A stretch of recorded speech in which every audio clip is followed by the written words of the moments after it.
les démarches vaines de provocation, de tentatives d'intimidation contre le Sénégal et contre son président. Je peux vous garantir que ces tentatives seront vaines. Le 11 décembre 1961, à Fatick, une ville de l'ouest du Sénégal, vient au monde un jeune homme dont le père est manœuvre dans la fonction publique et la mère vendeuse d'arachides. Ce jeune homme sera élevé dans la région de Fatick, puis dans le Fouta Toro, un ancien royaume situé dans le nord du pays. Fils d'Amadou Abdoul Sall et de Koumba Timbo. Voici l'histoire de Macky Sall.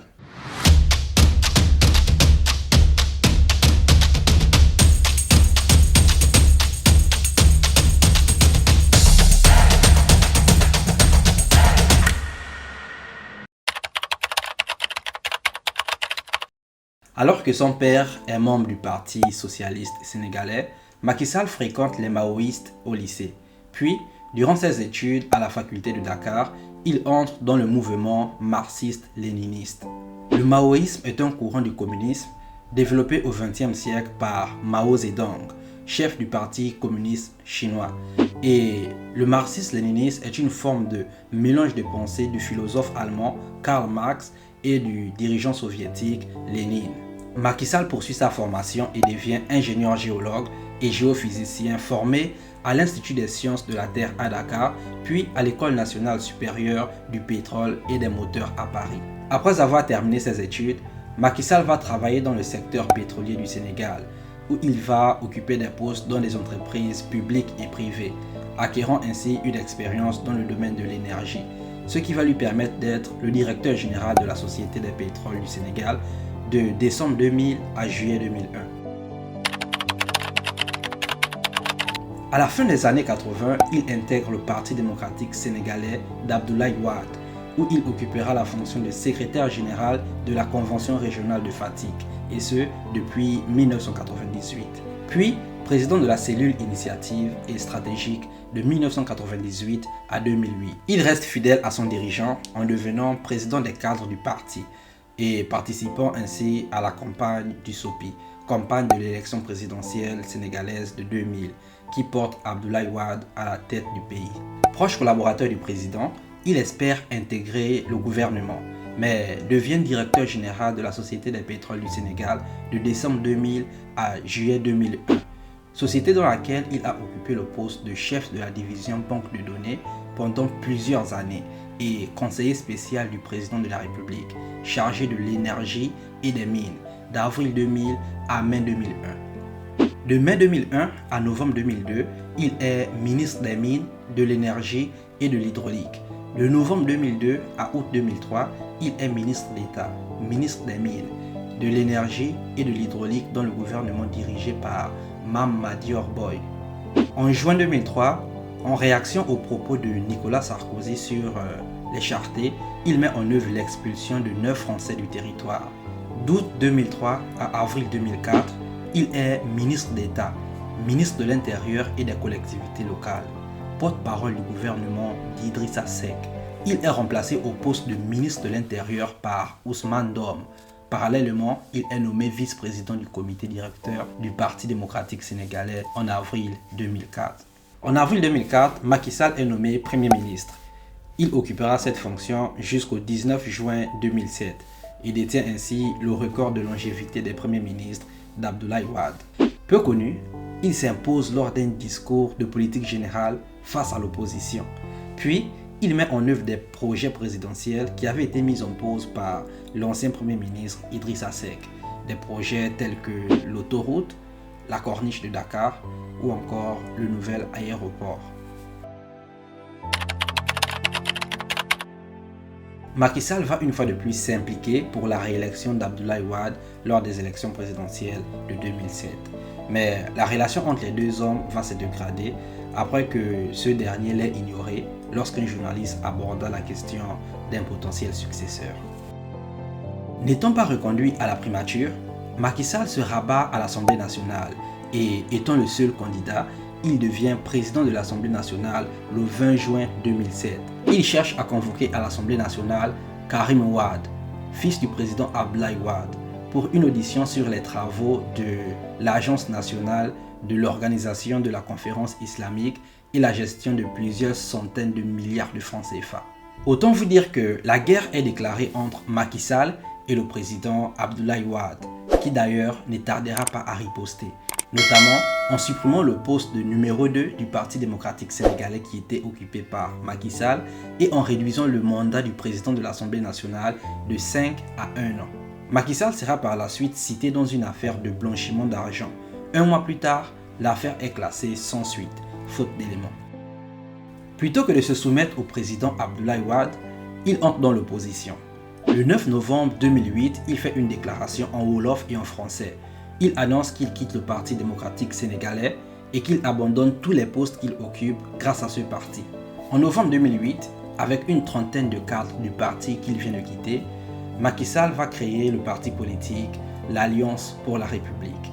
Ce parti a été créé autour de 3 priorités pour le Sénégal rural: l'accès à l'eau, à l'électricité et à des routes praticables. Lors des élections locales du 22 mars 2009, son parti remporte toutes les collectivités de Fatick, sans FIF, la ville de Gossas, 12 collectivités au nord du pays, 3 au sud et toutes les grandes villes du pays dans le cadre d'une coalition avec les autres partis membres de la coalition Benno Siggil Sénégal. Le parti est inauguré à Thiès, ville d'Ousmane Sonko, dont j'ai déjà fait une vidéo que vous pouvez regarder en cliquant ici. Au cours des années, l'APR met en place des alliances avec d'autres mouvements à la faveur de la coalition pour la majorité présidentielle. Le logo du parti comprend 15 étoiles, représentant les 14 régions du Sénégal, plus la diaspora. Et la devise du parti est travail, solidarité, dignité. En vue des élections présidentielles de 2012, il sillonne les campagnes sénégalaises et va à la rencontre de la diaspora dans les grandes villes mondiales. Il prend également conseil auprès de Jean-Pierre Bloch, ancien député centriste français, également proche du président Abdoulaye Wade, candidat de la coalition Macky 2012. Avec pour slogan « La voie du véritable développement », il mène campagne à travers le pays, sans couper avec le mouvement du 23 juin, tout en se positionnant comme étant la nouvelle alternance du pays, qui se contente de manifester à Dakar en faveur de l'invalidation de la candidature d'Abdoulaye Wade pour un 3e mandat. Il arrive en 2e position au premier tour des élections présidentielles avec 26,58% des voix contre 34,81% pour le président sortant. Il réunit tous les candidats battus dans la coalition Benno Bokk Yakaar, comprenez Unis pour le même espoir. Et le 25 mars 2012, il remporte l'élection face à celui qui a été son mentor. Celui-ci l'appelant le soir même afin de le féliciter, bien avant la proclamation officielle par le Conseil constitutionnel, avec 65,80% des voix contre 34,20% pour le président sortant. 4e président de la République du Sénégal, Macky Sall prête serment le 2 avril 2012 à l'hôtel King Fahd Palace et le lendemain, il nomme le banquier Abdoul Mbaye au poste de Premier ministre. Celui-ci prendra la tête d'un gouvernement restreint à 25 membres et annonce sa volonté de dissoudre le Parlement afin d'organiser les élections législatives pour le 1er juillet. 2 polémiques marquent ses premiers jours en tant que président. Sa visite à son homologue français Nicolas Sarkozy à quelques jours de l'élection présidentielle qu'il perdra et la publication de son patrimoine estimé à 1,3 milliard de francs CFA. Dans l'attente des législatives de juillet, il est parvenu à maintenir l'unité au sein de la coalition Benno Bokk Yakaar et il multiplie les gestes symboliques. Fidèle à sa promesse de réduire le train de vie de l'État, il revient sur certains privilèges ministériels, supprime 59 commissions et directions jugées sans objet, parmi lesquelles l'Agence nationale des nouveaux sports du Sénégal, la direction de la construction de petits aéronefs, l'Agence nationale de la haute autorité du désert, l'Office sénégalais pour la propriété industrielle et l'innovation technologique, doublant avec l'Agence sénégalaise pour la propriété industrielle et l'innovation technologique, et annonce des audits sur la gestion de son prédécesseur. Il rompt plusieurs contrats au sein du palais présidentiel et limite les salaires des directeurs d'agences. mais multiplie les ministres conseillers. Il relance la Cour de répression de l'enrichissement illicite et annonce la création d'un office national anticorruption et d'une commission nationale de restitution des biens et de recouvrement des avoirs mal acquis, alors qu'il annule certains contrats signés par l'ancien président de la République. Pour réduire le coût de la vie, le gouvernement Abdoul Mbaye annonce la baisse des prix de l'huile, du riz et du sucre. Les pensions des retraites sont révalorisées, les paysans subventionnés face à la menace, les 29 permis octroyés à des chalutiers de haute mer étrangers annulés et pour sauver l'année scolaire, les assises nationales pour l'éducation sont organisées. Dans le domaine de la politique, il charge Alioune Badara Cissé de renouer avec des alliances traditionnelles, c'est-à-dire avec des pays tels que le Maroc, la Mauritanie ou encore la Gambie, et de faire recouvrer au Sénégal un rôle diplomatique important en Afrique. En septembre 2013, il limoge le gouvernement Mbaye et nomme Aminata Touré au poste de Premier ministre. En 2014, Mohamed Boun Abdallah Dionne succède à cette dernière. Contrairement à ses promesses de campagne, le nombre des membres du gouvernement explose. Celui-ci compte jusqu'à 82 ministres, ministres délégués et ministres conseillers. Le budget de plus de 1400 milliards de francs CFA dans la loi des finances de 2019 pour la présidence, la primature et les 35 ministères triplent en 7 ans. Macky Sall lance une importante réforme touchant le code pénal, le code forestier, le code minier, le code de procédure pénale et la justice militaire. Il réforme également la magistrature, instaure un tribunal de commerce, les tribunaux d'instance et de grandes instances à la place des tribunaux régionaux et départementaux, des chambres criminelles à la place des cours d'assises. Il crée l'Office national de la lutte contre la fraude et la corruption en 2012. Épargné par le terrorisme islamiste, le Sénégal a toutefois renforcé sa sécurité et les lois contre l'apologie du terrorisme. Durant le septennat de Macky Sall, la Constitution est modifiée une dizaine de fois et la loi électorale 18 fois. En 2011, lors de la campagne électorale, Macky Sall avait proposé de gérer le problème des personnes LGBT de façon moderne et responsable, ce qui lui avait d'ailleurs valu d'être critiqué sévèrement de la part des proches de son adversaire Abdoulaye Wade, l'accusant d'être à la solde des lobbies homosexuels. Mais en 2014, Macky Sall déclare que le pays n'est pas prêt à dépénaliser l'homosexualité et 2 ans plus tard, il précise que l'homosexualité est contraire à la religion musulmane et que tant qu'il sera président de la République, l'homosexualité ne sera jamais permise. Ce qui au passage a fortement été acclamé par beaucoup d'Africains sur les réseaux sociaux. Durant son mandat, le président Macky Sall va investir dans de grandes infrastructures, notamment le plan Sénégal émergent, qui repose sur une stratégie à terme avec un objectif à horizon 2035. Ce plan prévoit notamment la construction de l'aéroport international desservi par la nouvelle compagnie Air Sénégal, d'un musée des civilisations noires, d'un train express régional, de 2 stades, du palais des sports de Diamniadio, du pont Sénégambie, de centrales solaires permettant au pays d'exporter de l'énergie, de l'autoroute à péage ou encore l'infrastructure dédiée au numérique. Il est le premier chef d'État africain à être invité par la Chine en 2014. Et en 2021, la Chine contribue à l'objectif d'indépendance numérique du pays avec l'inauguration d'un nouveau data center. Alimenté par ces grands travaux, l'économie sénégalaise affiche une croissance de 6,8% en 2018 contre 4,4% en 2012, ainsi qu'une inflation et un déficit budgétaire maîtrisé, même si la dette publique atteint 60,8% du PIB en 2017. Mais cette croissance dépendante du secteur public et des investissements étrangers n'atténue pas un taux de chômage élevé.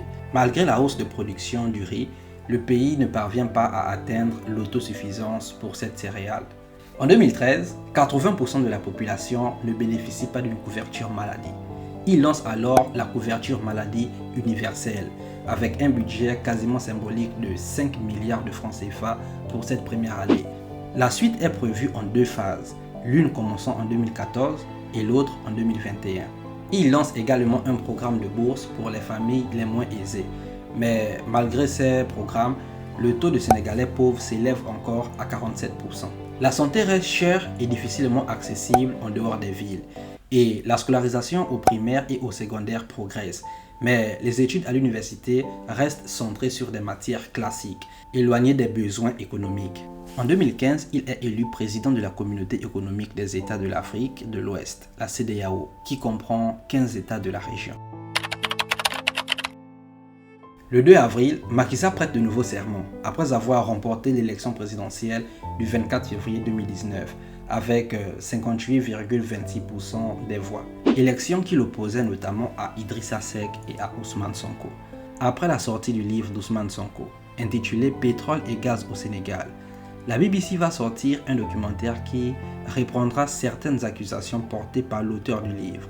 Les accusations portées notamment à l'encontre du frère du président Macky Sall, accusé d'avoir reçu 245 000 $ de pot de vin. Ses opposants dénoncent son népotisme, c'est-à-dire les faveurs faites à ses proches, et ce, malgré des promesses de lutte contre la corruption et de toute forme de discrimination. Promesses qui semblent ne plus tenir la route. Par exemple, avec la nomination de son frère Aliou Sall à la tête de la Caisse des dépôts et consignations, celle de son beau-frère Mansour Faye au ministère de l'Hydraulique, celle de ses cousins et des proches de son épouse à la tête des sociétés nationales.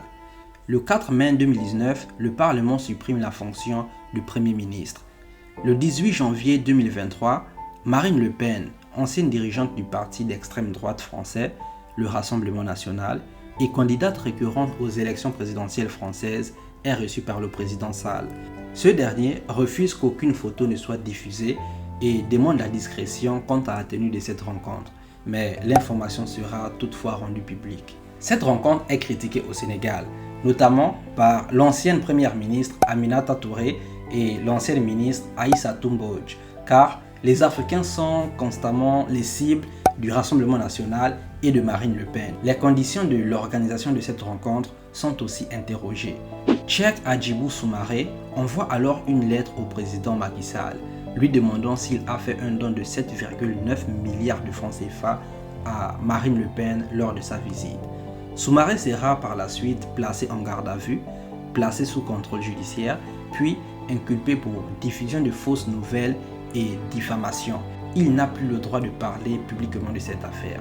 En mars 2023, sur la base de l'avis du Conseil constitutionnel de 2019 qui l'autorisait à ne pas écourter son mandat de 2 ans, Macky Sall estime qu'il est éligible pour un 3e mandat, ce qui va soulever énormément de Sénégalais, d'autant plus que le président lui-même avait lors d'un discours affirmé qu'il n'allait pas se présenter pour un 3e mandat, car du point de vue de la constitution sénégalaise, cela n'est pas permis. Ce genre de dérive du président Macky Sall a permis d'un autre côté de renforcer l'un de ses opposants les plus en vue du moment à l'heure où je tourne cette vidéo.